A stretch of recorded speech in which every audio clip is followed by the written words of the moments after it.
In this next clip, I'm going to show you how to sand your hutch to prep it for staining. Okay, we're back, and I'm going to show you how to sand the hutch. Now, if it's brand new, you really don't have to go crazy with sanding, and you don't really have to worry about anything too much, but then just giving it a good scarifying. What we're trying to do is open up the wood a little bit so that it's enables to take the stain better. It will absorb better. So the first thing I do is you might want to have a little rock. You might even want to invest in a hand sander. I like to do the work. It's good exercise. So I just have a flat rock like this, and I'm going to put my sandpaper around it.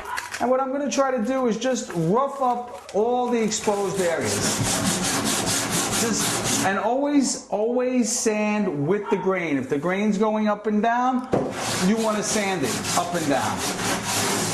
And this is where you might want to get the kids involved. This is a great project for all the kids to work. Now you see here, our grain is going this way. Guess what? I'm going to sand that way. And this is great exercise, like I say.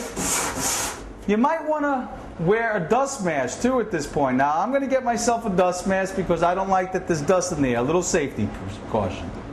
Now I like to use these for dust masks only because I tend to sweat a lot when I'm working, and for the sake of the video, I'm just going to use this.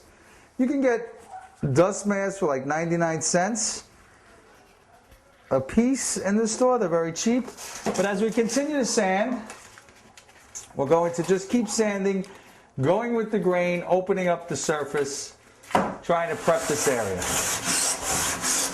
Okay, remember when we're using this sandpaper, different sandpapers will do different things. The lower the grit sandpaper, the rougher it is, and it will actually take away more. So when you're using a lower grit, you might want to be using that for removing paint or something.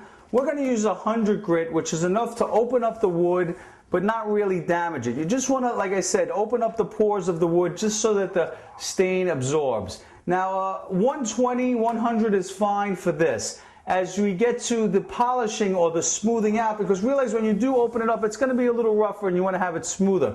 So later on, you can go back with a 220 or a 280, which is a little bit finer and will give it a nice smooth finish. I like to use the steel wool when doing this because it doesn't take away any of my antiquing process that I use in the staining.